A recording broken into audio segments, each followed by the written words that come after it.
The thunder rolled across the Montana sky as Dakota Zimmer stood frozen on his porch, staring down at the wicker basket that had appeared like a mirage in the storm. Inside, bundled in a threadbare quilt, lay a sleeping infant no more than a few months old. Dakota's eyes darted to the movement in the shadows. A woman, drenched from the downpour, her eyes wild with desperation. "Please," she whispered, her voice barely audible above the rain. "Please keep me too." Montana Territory, 1876. Dakota had spent 3 years building his small ranch after returning from the war, wanting nothing more than solitude and peace. At 32, he'd resigned himself to a life of hard work and quiet nights, the ghosts of his past keeping him company. Now, as lightning illuminated the desperate face before him, that life was about to change forever. "Who are you?" he demanded, instinctively reaching for the rifle leaning against the doorframe. The woman stepped forward, her honey-brown hair plastered to her pale face. "My name is Charlotte Grant. That's my daughter, Emma." Her voice broke. "There are men after us, dangerous men. We have nowhere else to go." Dakota studied her face, looking for deceit. Finding none, he glanced at the sleeping child, then back at the mother. Charlotte's clothes, though soaked through, were of fine quality, not the typical attire of a frontier woman. Her speech was educated, her bearing dignified despite her obvious terror. "Get inside," he said gruffly, lifting the basket with one hand and ushering her in with the other. "Those men close behind?" "I don't think so," Charlotte whispered, stepping into the warm cabin. "I've been running for days, taking different routes. I think I lost them in Billings." Dakota secured the door, drawing the curtains tight across the windows. The one-room cabin wasn't much a stone fireplace, a rough-hewn table with 2 chairs, a narrow bed in the corner, and a small pantry. It was a bachelor's home, not meant for a woman and child. "You're bleeding," he observed, noticing the dark stain on her sleeve. Charlotte touched her arm, wincing. "One of them caught up to me outside of town. I managed to get away, but not before." She swayed slightly, exhaustion finally claiming her. Dakota moved quickly, catching her before she hit the floor. He carried her to his bed, then checked on the baby, who remarkably continued to sleep peacefully. Setting a kettle to boil on the fire, he gathered what few medical supplies he had: whiskey, clean cloths, and a needle and thread. "I need to look at that wound," he said when Charlotte's eyes fluttered open. She nodded weakly, allowing him to help her remove her sodden jacket. The gash on her upper arm was deep but clean, likely from a knife. Dakota worked in silence, cleaning and stitching the wound while Charlotte bit her lip to keep from crying out. "Thank you," she whispered when he finished. "I didn't know where else to go. I saw your ranch from the ridge. There was smoke from your chimney. Why are these men after you?" Dakota asked, wringing out a cloth in a basin of warm water and handing it to her. Charlotte glanced at her sleeping child. "My husband, William, was a banker in St. Louis. 6 months ago, he uncovered evidence that his partners were embezzling from the bank, working with some very dangerous people. When he threatened to expose them," her voice faltered, "they killed him, made it look like an accident." Dakota's jaw tightened. "And they're after you because..." "William kept records, proof of everything. He gave it to me before he died, told me to run if anything happened to him." She met Dakota's eyes. "I didn't think they knew about the documents until they came for me 3 weeks ago. I barely had time to grab Emma and a few belongings." The baby stirred in her basket, making soft, mewling sounds. Charlotte moved to rise, but Dakota gestured for her to stay put. "Rest." "I'll bring her to you." He lifted the infant carefully, surprised at how light she felt in his large, calloused hands. Emma's eyes, the same deep blue as her mother's, opened and fixed on him curiously. Something shifted in Dakota's chest, a feeling he hadn't experienced in years. "She's usually fussy with strangers," Charlotte remarked as he placed the baby in her arms. "I have that effect on women," Dakota replied dryly, the hint of a smile crossing his weathered face. Charlotte laughed softly, the sound warming the cabin more than the crackling fire. "I don't even know your name." "Dakota Zimmer." "Are you going to turn us away, Mr. Zimmer?" Dakota walked to the window, peering through a gap in the curtains at the storm-lashed night. "No, madam, not tonight at least." He turned back to her. "But come morning, we need to figure this out." My place isn't exactly set up for visitors, let alone a woman and child. Charlotte nodded, cradling Emma closer. I understand, and I promise we won't be a burden. I can cook, clean, help around the ranch. I'm stronger than I look. Dakota's expression softened slightly. I don't doubt it. Not many women could have made it this far on their own, especially with a baby. That night, Dakota slept on a bedroll near the fire, his rifle within arm's reach. Every creak of the cabin, every howl of the wind had him alert, listening for approaching danger. Occasionally, he glanced at the bed where Charlotte and Emma slept, the mother's arm protectively around her child even in slumber. Dawn broke clear and cold, the storm having blown itself out during the night. Dakota rose early, stoked the fire, and put coffee on to boil before heading out to tend to his livestock. The normalcy of the chores gave him time to think, to plan. When he returned to the cabin, Charlotte was up. Emma balanced on her hip as she attempted to make breakfast one-handed using what meager supplies she'd found in his pantry. You didn't have to do that, he said, hanging his hat on a peg by the door. It's the least I can do, she replied, offering him a plate of fried potatoes and salt pork. Though I'm afraid I'm not much of a cook, back in St. Louis we had a housekeeper who did most of the cooking. Dakota took the plate, noticing how the morning light caught the gold in her hair, now dry and falling in soft waves around her shoulders. It's fine. Better than what I usually manage, they ate in companionable silence, interrupted only by Emma's occasional babbling. When they finished, Dakota cleared his throat. There's a town about 15 miles south of here, Cottonwood Springs. Not much more than a general store, saloon, and a few houses, but they've got a stagecoach that comes through twice a week. Could take you to Helena or further west. Charlotte's face fell, though she quickly masked it. Yes, of course, that would be practical. Dakota stood, carrying their plates to the wash basin. The stage won't come through until Thursday. That gives you a few days to rest up. Thank you, Charlotte said quietly, for everything. The next few days established an unexpected rhythm to ranch life. Charlotte proved true to her word. She was a hard worker, quick to learn and determined to pull her weight. Though her cooking initially left much to be desired, she improved rapidly, taking instruction from Dakota with good humor. For his part, Dakota found himself inexplicably drawn to the small family that had literally appeared on his doorstep. Emma was an easy baby, quick to smile and fascinated by everything around her. And Charlotte was unlike any woman he'd ever known. Beneath her refined exterior was a core of steel, a determination that matched his own. On the third day, as they worked together mending a section of fence, Charlotte paused, wiping sweat from her brow. Have you always been a rancher? Dakota shook his head, hammering a nail into place. No. Grew up in Ohio. My father was a blacksmith. I joined the Union Army when I was 18, fought for 4 years. After the war, I couldn't go back home. Too many memories, too many ghosts. He glanced at her. Came west looking for something, not sure what, and did you find it? He considered the question, looking out over the rolling pasture where his small herd of cattle grazed. Parts of it, maybe, Charlotte nodded, understanding in her eyes. William and I had a good life in St. Louis, comfortable, respectable. But sometimes I'd look around at our fine house, our fine things, and wonder if that was all there was. She smiled sadly. Now I'd give anything to have that security back for Emma's sake. You'll find it again, Dakota assured her, surprising himself with how much he wanted it to be true. The following day brought unexpected visitors. Dakota was repairing a saddle on the porch when he spotted 2 riders approaching from the south. He called to Charlotte, who was hanging laundry in the yard. Get inside, he said quietly. Take Emma and stay out of sight. Charlotte gathered the baby quickly, hurrying into the cabin. Dakota continued his work, though his rifle now rested within easy reach.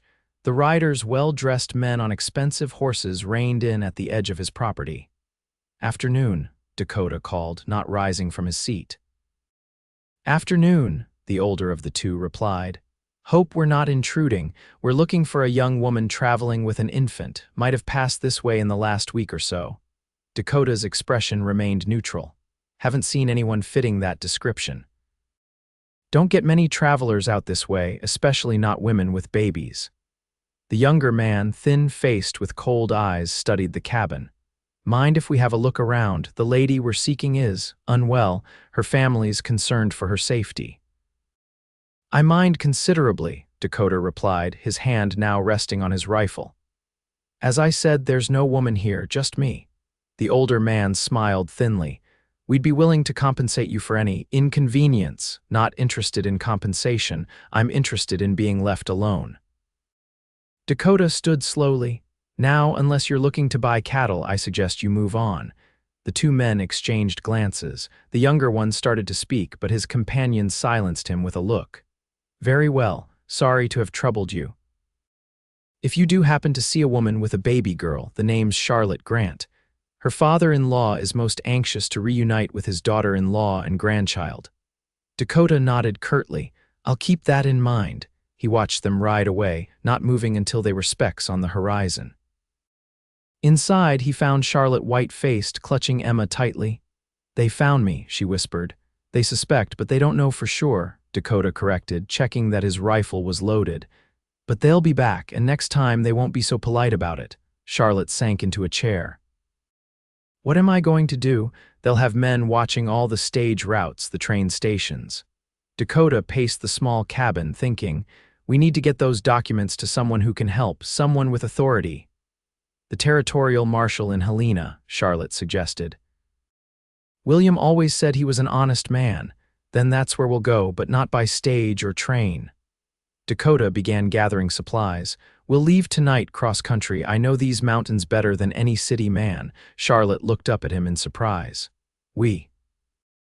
You don't have to. Yes, I do, Dakota interrupted, his voice firm. I'm not sending you and Emma out there alone, not with those men hunting you. That night, under cover of darkness, they set out. Dakota led the way on his horse, with Charlotte riding behind him, Emma secured against her chest in a makeshift sling. They traveled light, only what they could carry on one horse, relying on Dakota's knowledge of the land to keep them fed and hidden. The journey was arduous, made more challenging by the need to avoid towns and well-traveled routes. They slept during the day in concealed camps, moving at night when possible. Dakota marveled at Charlotte's endurance. Despite the difficult conditions, she never complained, focusing all her energy on keeping Emma comfortable and content. On the third night, as they made camp in a sheltered ravine, Charlotte sat beside Dakota near the small, smokeless fire he'd built. Emma slept peacefully nearby, wrapped in Dakota's spare shirt. Why are you doing this? Charlotte asked quietly. You barely know us. Dakota stared into the flames. During the war, I saw what happens when good men do nothing. I swore I'd never be that man. He glanced at her. Besides, I've grown rather fond of that little girl, and her mother isn't half bad either. Charlotte's laugh was soft in the darkness. High praise indeed, Mr. Zimmer, Dakota, he corrected. If we're going to be running for our lives together, you might as well use my first name. Their eyes met across the fire, something unspoken passing between them. Charlotte reached out, her fingers brushing his hand. Thank you, Dakota, for everything. He turned his palm up, clasping her hand in his. Try to get some sleep, Charlotte. We've got a long ride tomorrow. They were a day's journey from Helena when disaster struck. A sudden cloudburst forced them to seek shelter in an abandoned miner's cabin. As they hurried inside, the sound of hoofbeats echoed through the rain. It's them, Charlotte whispered, clutching Emma to her chest. Dakota peered through a crack in the shuttered window. 5 riders approached, including the 2 men who had visited his ranch. They must have been watching the trails. Stay here. He moved to the door, but Charlotte caught his arm. No, there are too many of them. I'll lead them away from you, Dakota said firmly. Once they're gone, head north. There's a settlement about 10 miles from here. Find Marshal Jenkins. Charlotte's eyes filled with tears. I can't let you do this. Dakota cupped her face in his hands. Charlotte, listen to me.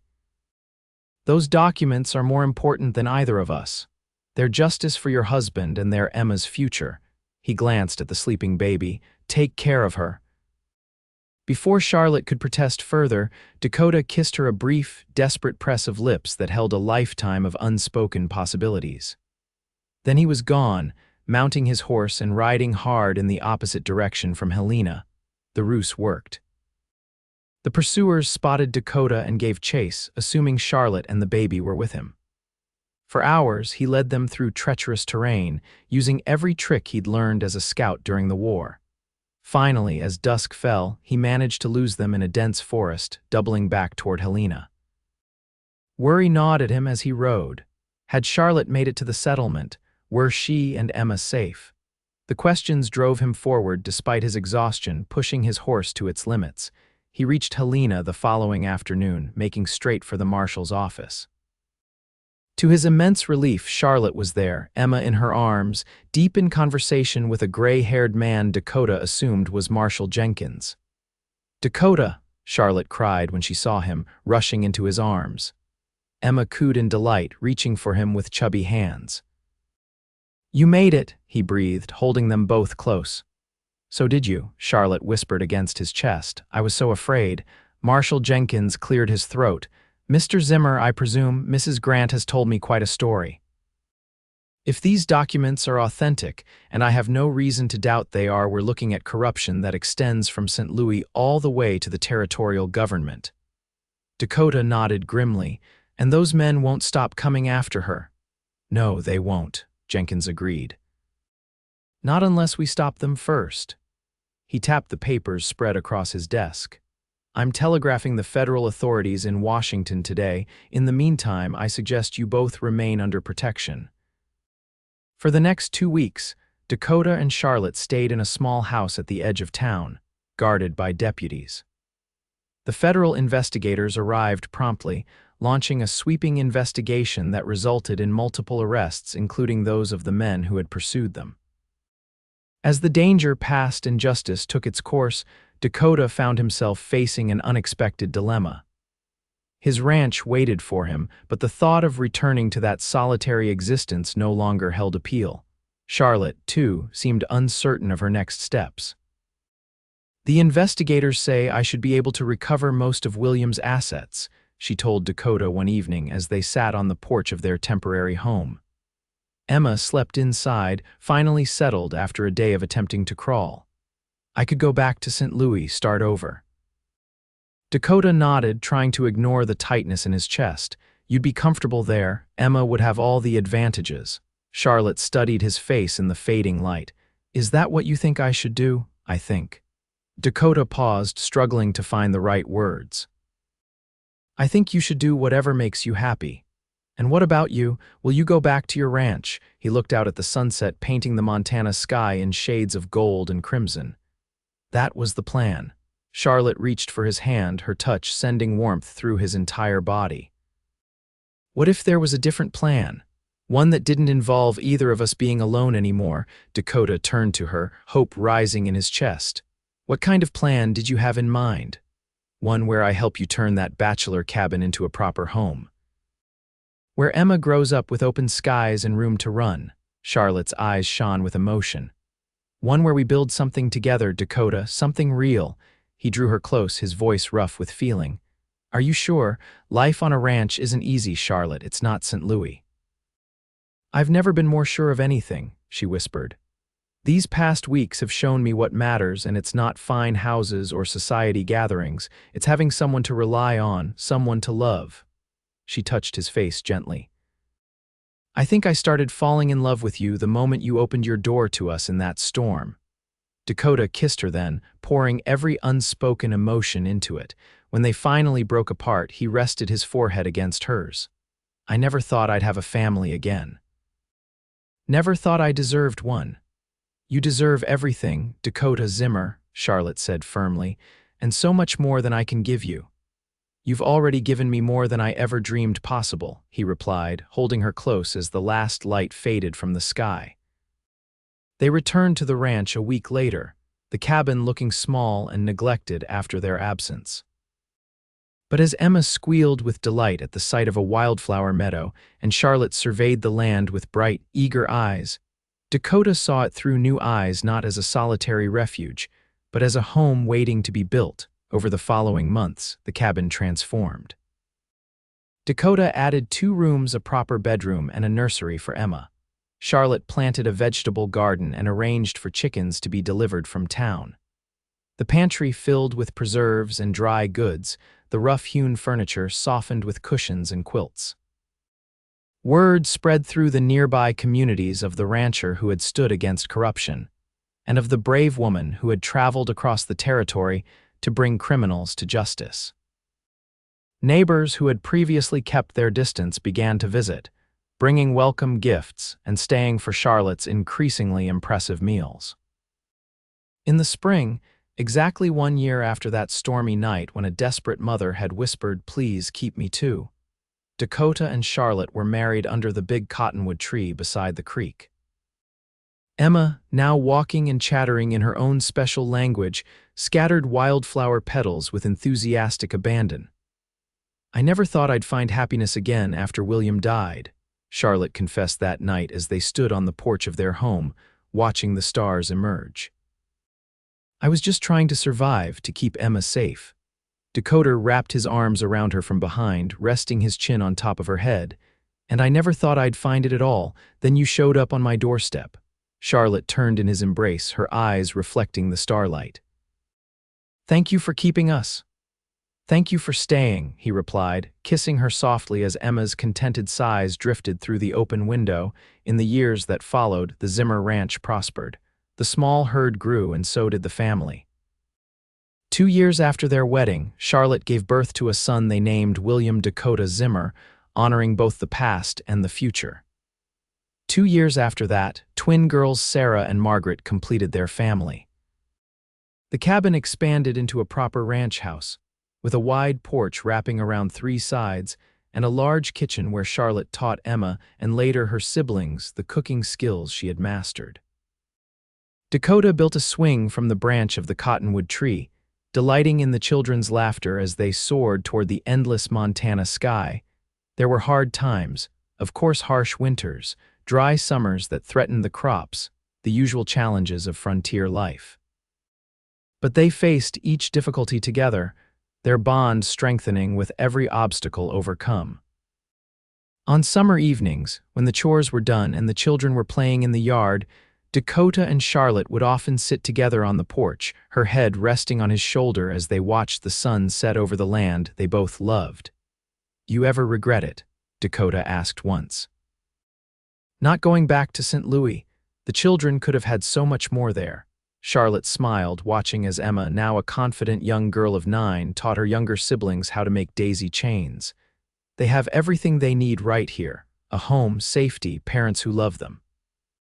She turned to look at her husband, the years having only deepened her love for him. "And so do I."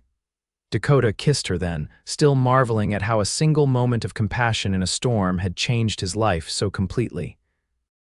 The baby left at his door, and the woman who had whispered, "Please keep me too," had given him what he never knew he was searching for: not just a family, but a heart finally at peace. "I love you, Charlotte Zimmer," he said softly.